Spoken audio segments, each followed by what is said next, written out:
Hey guys, today we are going to read chapter 11 in Chinua Achebe's Things Fall Apart. Remember that you need to be keeping an eye out for evidence that you can use to support your thesis in your Unit 3 essay. And you should be following along in your book or your PDF. So chapter 11, the night was impenetrably dark. The moon had been rising later and later every night until now it was only seen at dawn. And whenever the moon forsook evening and rose at cockcrow, the nights were as black as charcoal. Izinma and her mother sat on a mat on the floor after their supper of yam fufu and bitter leaf soup. A palm oil lamp gave out yellowish light. Without it, it would have been impossible to eat. One could not have known where one's mouth was in the darkness of that night. There was an oil lamp in all the 4 huts on Okonkwo's compound, and each hut had seen from the others looked like a soft eye of yellow half-light set in the solid massiveness of night. The world was silent except for the shrill cry of insects, which was part of the night, and the sound of wooden mortar and pestle as Nwayeki pounded her fufu. Nwayeki lived 4 compounds away, and she was notorious for her late cooking. Every woman in the neighborhood knew the sound of Nwayeki's mortar and pestle. It was also part of the night. A mortar and pestle, in case you don't know, it's like a dish. It's often made of like wood or stone. That's the mortar. And the pestle is like a tool that you use that's like kind of heavy, and you use it to like push like herbs, or in this case probably yams. It's kind of like a mashing tool. So that's mortar and pestle. Okonkwo had eaten from his wife's dishes and was now reclining with his back against the wall. He searched his bag and brought out his snuff bottle. He turned it onto his left palm, but nothing came out. He hit the bottle again against his knee to shake up the tobacco. That was always the trouble with Ikeki's snuff. It very quickly went damp, and there was too much saltpeter in it. Okonkwo had not bought snuff from him for a long time. Idigo was the man who knew how to grind good snuff, but he had recently fallen ill. So we're kind of noticing this trend as we're reading of illness. It seems like more people are kind of getting ill, which might be symbolic of what's going to happen to the Igbo tribe. So it might be a form of foreshadowing that their tribe is going to become kind of sick, if you will. Not literally necessarily, but just that they have bad things coming to them. Low voices, broken now and again by singing, reached Okonkwo from his wives' huts as each woman and her children told folk stories. Akwefi and her daughter Izinma sat on a mat on the floor. It was Akwefi's turn to tell a story. So we spoke before when we were reading one of the other chapters about folktales. Folktales are a very old genre of storytelling. They originated verbally because this was before really we had writing, before people had books. So folktales were things, they were stories that were told usually around like a fireplace or something, to kind of pass the time. And they always told, or they always had a message or an implicit claim or argument, which means that they always tell or try to argue something in a way that's not directly conveyed. So you have to read between the lines to try to figure out what the actual moral of the story is or what the actual underlying message is. They often are stories that contain magic. A lot of times they contain talking animals, and a lot of times they also explain why something is happening or why something exists in the natural world. So they kind of answer questions that people had about natural phenomena before we had science. So questions like, why is the sky blue? Why is the grass green? Why does it rain? Why does it snow? Like any questions that they might have had that couldn't be answered yet by science. So we're going to read about one of the folk tales that Akwefi conveys. One of Okonkwo's wives is telling her children. Once upon a time, she began, all the birds were invited to a feast in the sky. They were very happy and began to prepare themselves for the great day. They painted their bodies with red camwood and drew beautiful patterns on them with uli. Tortoise saw all these preparations and soon discovered what it all meant. Nothing that happened in the world of the animals ever escaped his notice. He was full of cunning. As soon as he heard of the great feast in the sky, his throat began to itch at the very thought. There was a famine in those days, and Tortoise had not eaten a good meal for 2 moons. His body rattled like a piece of dry stick in his empty shell. So he began to plan how he would go to the sky. As you're reading this, you need to think about what the possible symbols are in this story, because this folktale is being included in its entirety in Chinua Achebe's novel. There has to be a reason why he did it. It probably has a deep significance.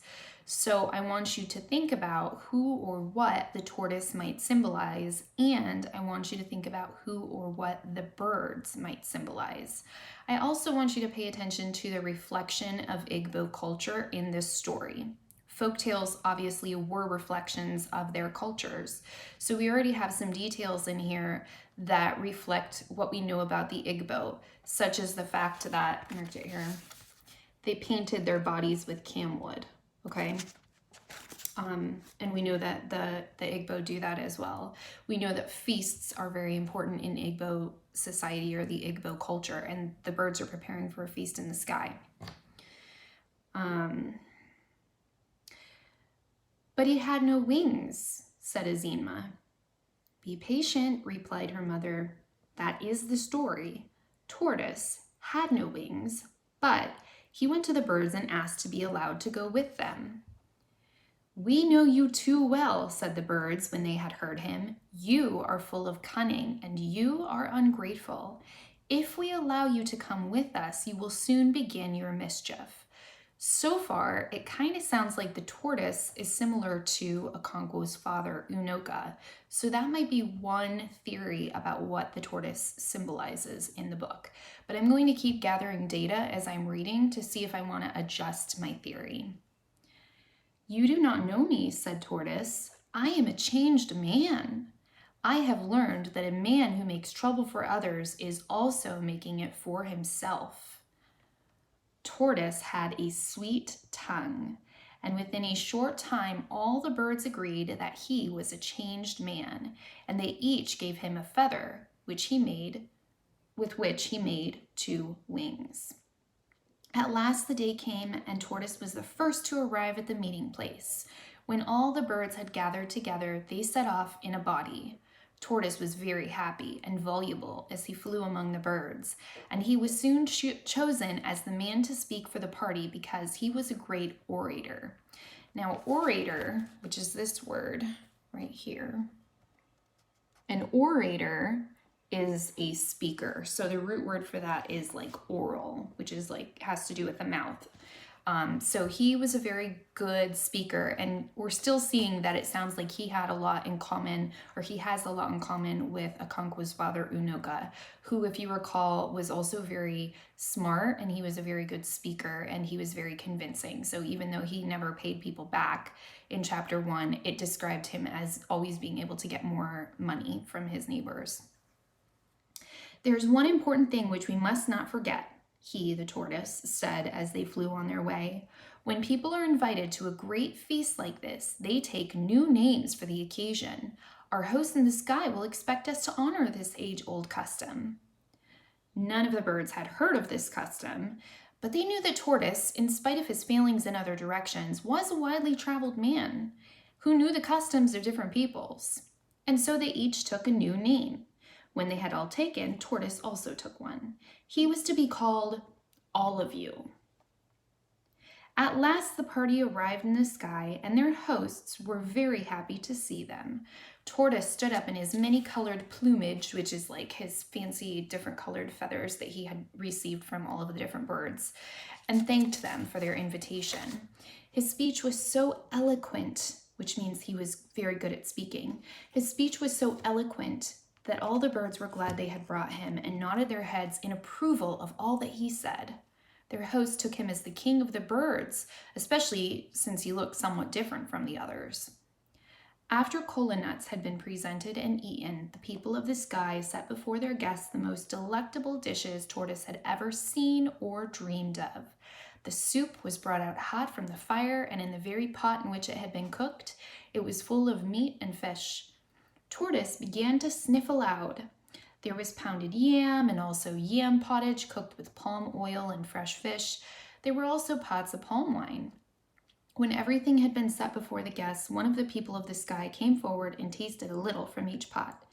He then invited the birds to eat, but Tortoise jumped to his feet and asked, "For whom have you prepared this feast?" "For all of you," replied the man. You see what he did here? Tortoise, he's very smart, very smart. Tortoise turned to the birds and said, "Well, you remember that my name is for all of you. The custom here is to serve the spokesman first and the others later. They will serve you when I have eaten." He began to eat, and the birds grumbled angrily. The people of the sky thought it must be their custom to leave all the food for their king. And so Tortoise ate the best part of the food and then drank 2 pots of palm wine, so that when he was full of food and drink and his body filled out in his shell. So we have kind of a cultural miscommunication here. The birds think that it is the custom of their hosts to allow the speaker of their group to eat first. And the hosts, observing the behavior of the birds, believe that it's the custom of the birds to allow their speaker to eat first. So there's definitely a communication barrier between the two groups. The birds gathered round to eat what was left and to peck at the bones that he had thrown all about the floor. Some of them were too angry to eat. They chose to fly home on an empty stomach. But before they left, each took back the feather that he had lent to Tortoise, and there he stood in his hard shell, full of food and wine, but without any wings to fly home. He asked the birds to take a message for his wife, but they all refused. In the end, Parrot, who had felt more angry than the others, suddenly changed his mind and agreed to take the message.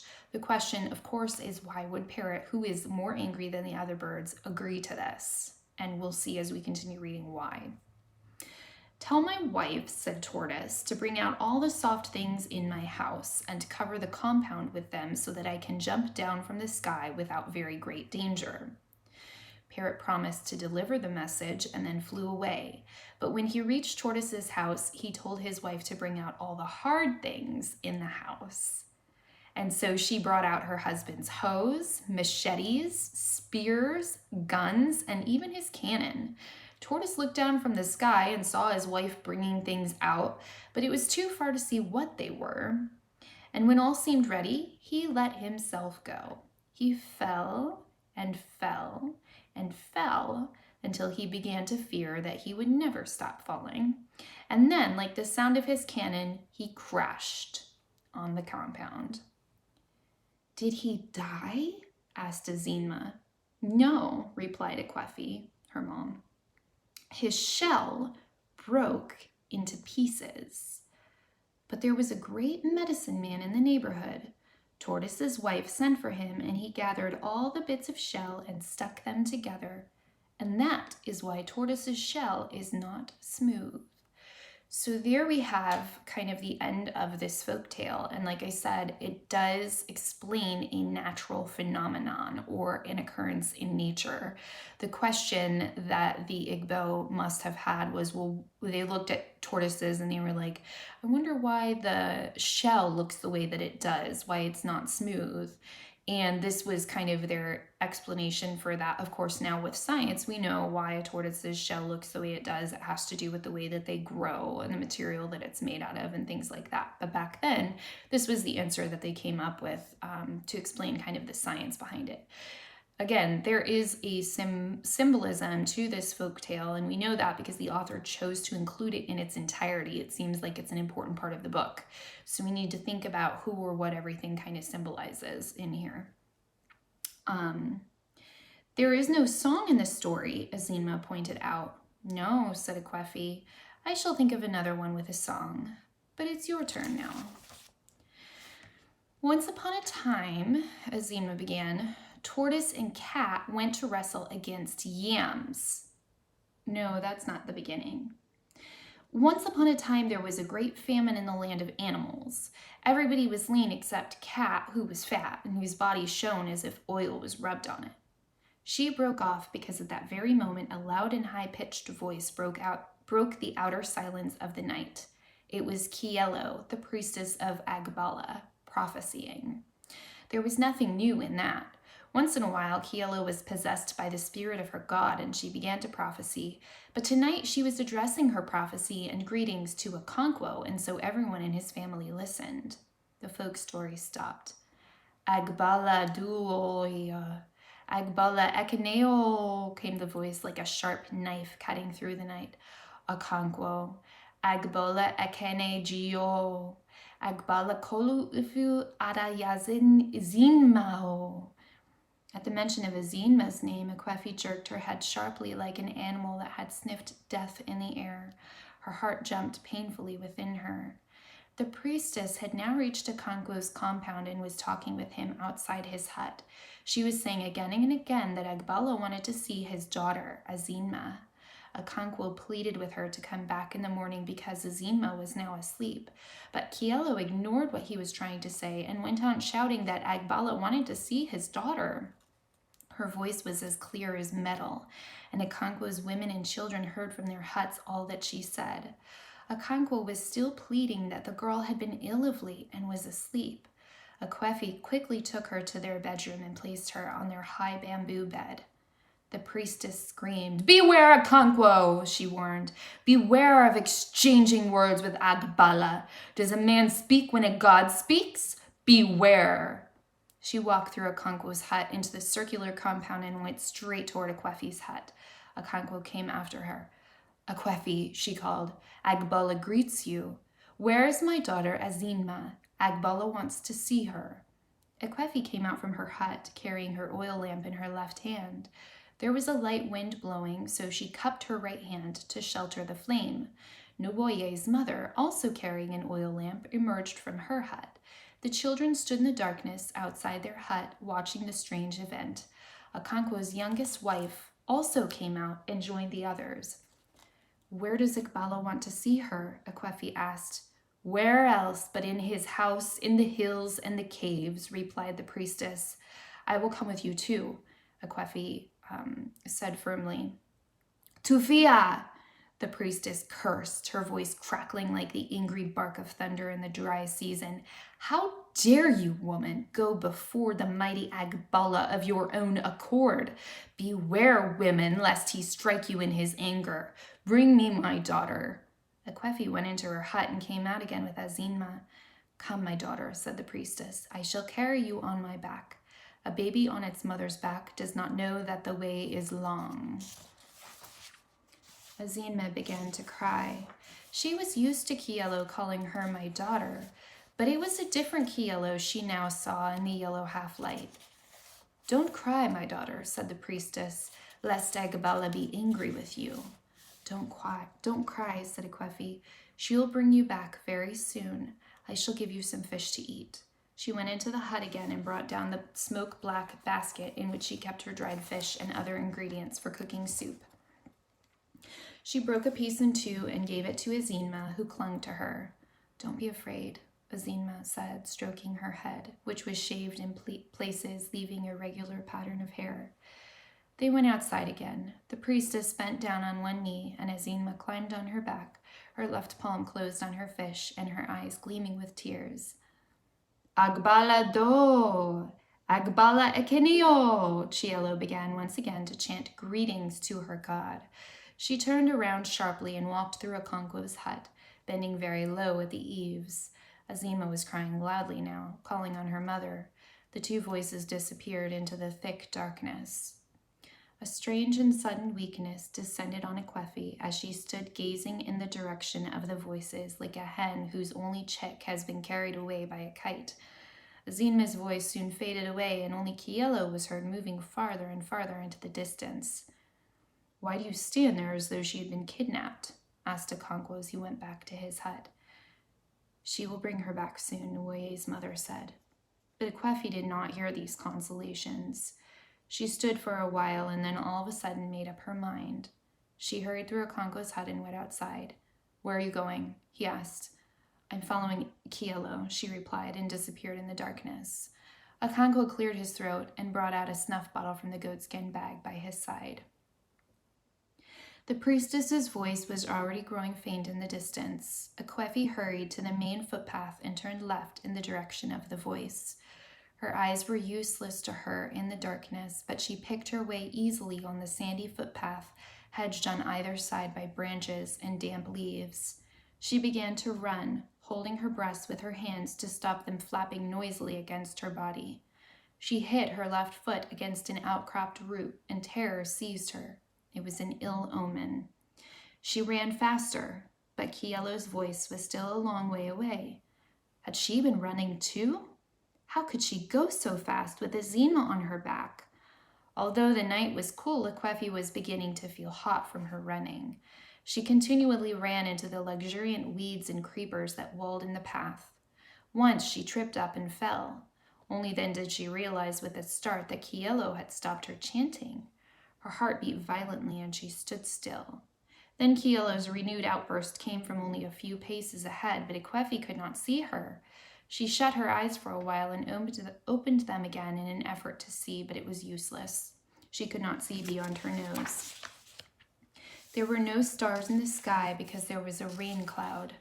Fireflies went about with their tiny green lamps, which only made the darkness more profound. Between Kielo's outbursts, the night was alive with the shrill tremor of forest insects woven into darkness. Agbala duo, Agbala akeneo, Kwefi trudged behind, neither getting too near nor keeping too far back. She thought they must be going towards the sacred cave. Now that she walked slowly, she had time to think. What would she do when they got to the cave? She would not dare to enter. She would wait at the mouth, all alone in that fearful place. She thought of all the terrors of the night. She remembered that night long ago when she had seen Agbu Agali Odu, one of those evil essences loosed upon the world by the potent medicines which the tribe had made in the distant past against its enemies, but now had forgotten how to control. Akwefi had been returning from the stream with her mother on a dark night like this when they saw its glow as it flew in their direction. They had thrown down their water pots and lain by the roadside expecting the sinister light to descend on them and kill them. That was the only time Akwefi ever saw Agbu Agali Odu, but although it had happened so long ago, her blood still ran cold whenever she remembered that night. The priestess's voice came at longer intervals now, but its vigor was undiminished. The air was cool and damp with dew. Azima sneezed. Akwefi muttered, "Life to you." At the same time, the priestess also said, "Life to you, my daughter." Azima's voice from the darkness warmed her mother's heart. She trudged slowly along. And then the priestess screamed. "Somebody is walking behind me," she said. "Whether you are spirit or man, may Agbala shave your head with a blunt razor. May he twist your neck until you see your heels." Akwefi stood, rooted to the spot. One mind said to her, "Woman, go home before Agbala does you harm." But she could not. She stood until Kielo had increased the distance between them, and she began to follow again. She had already walked so long that she began to feel a slight numbness in the limbs and in the head. Then it occurred to her that they could not have been heading for the cave. They must have bypassed it long ago. They must be going towards Umuashi, the farthest village in the clan. Kielo's voice now came after long intervals.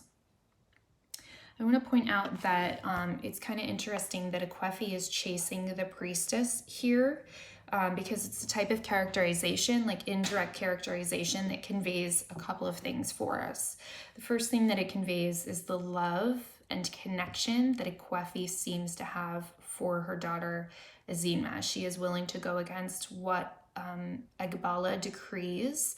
And remember that he is supposedly one of the gods of the tribe, and he's very powerful. So she's going against what he would want, which is surprisingly, she must be horrified, but it just shows the depth of her love for her daughter Azima.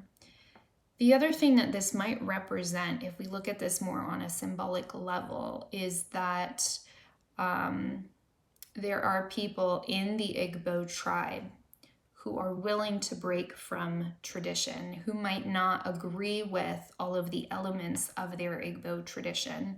So this might be kind of foreshadowing what's going to happen when the missionaries arrive and some of the Igbo people are willing to convert to Christianity and abandon their old traditions and beliefs.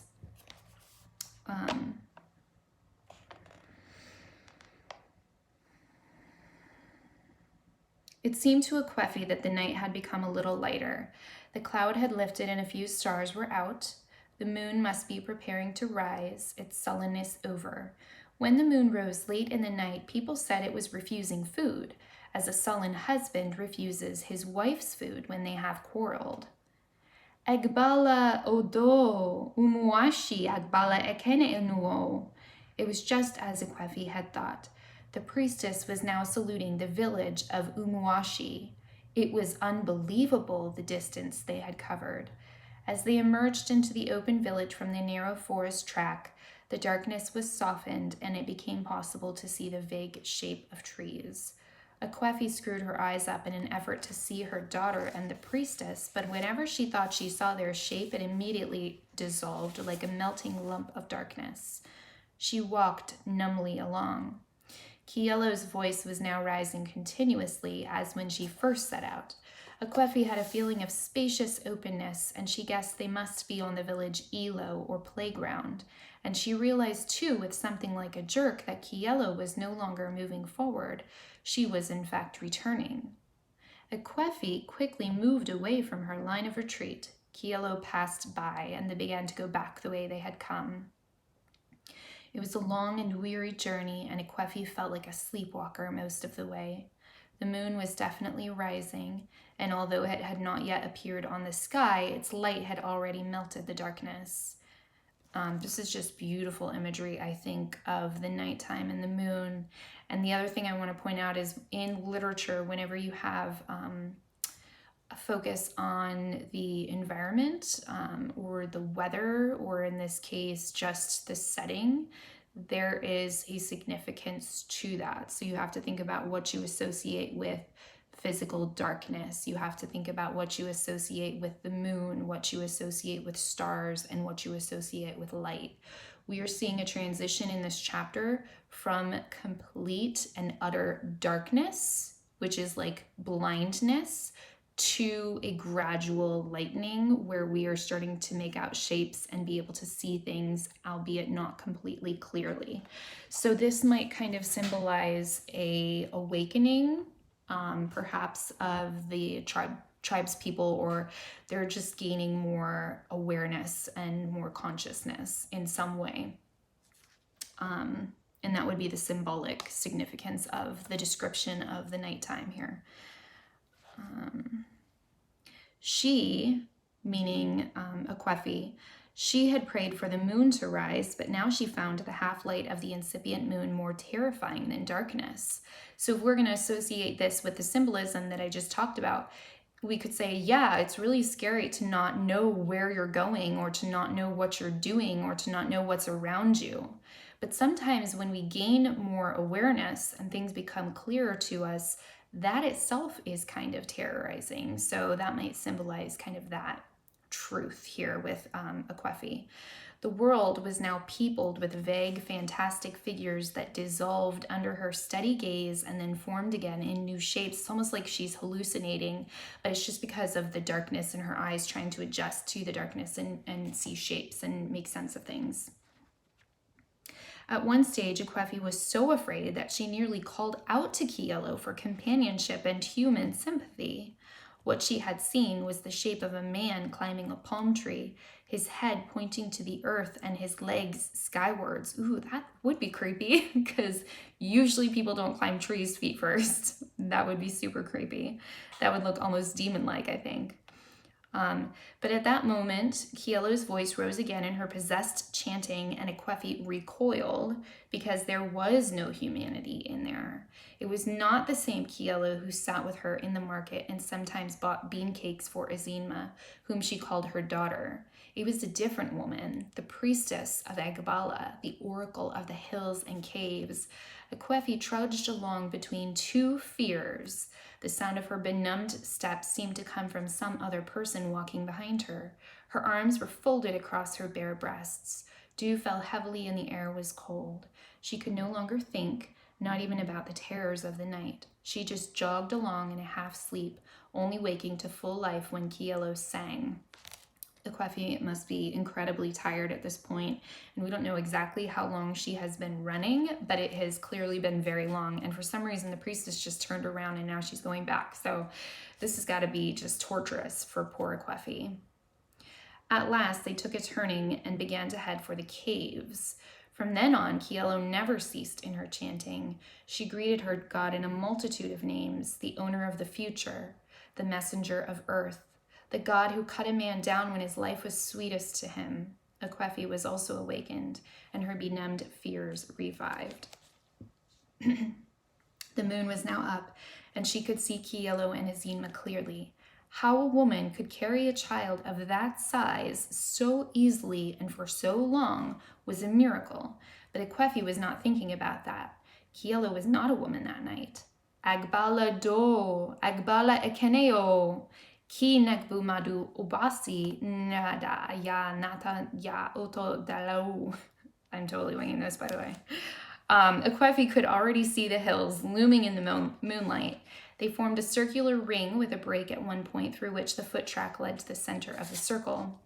As soon as the priestess stepped into this ring of hills, her voice was not only doubled in strength, but was thrown back on all sides. What a beautiful description of like an echoing sound effect. Great imagery in there. It was indeed the shrine of a great god. Akwefi picked her way carefully and quietly. She was already beginning to doubt the wisdom of her coming. Nothing would happen to Azima, she thought, and if anything happened to her, could she even stop it? She wouldn't dare to enter the underground caves. Her coming was quite useless, she thought. All these things went through her mind. She did not realize how close they were to the cave mouth. And so, when the priestess with Azima on her back disappeared through a hole hardly big enough to pass a hen, Akwefi broke into a run as though to stop them. As she stood gazing at the circular darkness which had swallowed them, tears gushed from her eyes, and she swore within her that if she heard Azima cry, she would rush into the cave to defend her against all the gods in the world. She would die with her. Having sworn that oath, she sat down on a stony ledge and waited. Her fear had vanished. She could hear the priestess's voice, all its metal taken out of it by the vast emptiness of the cave. She buried her face in her lap and waited. She did not know how long she waited. It must have been a very long time. Her back was turned on the footpath that led out of the hills. She must have heard a noise behind her and turned round sharply. A man stood there with a machete in his hand. Akwefi uttered a scream and sprang to her feet. "Don't be foolish," said Okonkwo's voice. "I thought you were going into the shrine with Kielo," he mocked. Akwefi didn't answer. Tears of gratitude filled her eyes. She knew her daughter was safe. "Go home and sleep," said Okonkwo. "I shall wait here." "I shall wait too. It's almost dawn. The first cock has crowed." I don't know about you, but this whole scene is giving me a deeper perception of Okonkwo. Up to this point, he's been pretty unlikable. There are moments where we can see that he is human, that he is struggling internally, and we can empathize with him. But man, he is just like her rescuer in this scene here. We know at this point that he has been following them all night as well, even though Akwefi was totally unaware of it. And so this shows us his love for Akwefi and probably also for Azima. And he's telling her, you can go home, go rest. So he's just I don't know, he's just I appreciate him in this part. As they stood there together, Akwefi's mind went back to the days when they were young. She had married a Nene because Okonkwo was too poor then to marry. 2 years after her marriage to a Nene, she could bear it no longer, and she ran away to Okonkwo. Why is the author going into this here at the end of chapter 12? I want you to think about his purpose for including this last paragraph here, starting with as they stood there together. It had been early in the morning. The moon was shining. She was going to the stream to fetch water. Okonkwo's house was on the way to the stream. She went in and knocked at his door, and he came out. Even in those days, he was not a man of many words. He just carried her into his bed and in the darkness began to feel around her waist for the loose end of her cloth. Okay, so that wraps up chapter 12. Make sure that you guys have selected quotes you could use to support your thesis and answered any of the questions that go along with this chapter. I will talk to you guys later. Bye.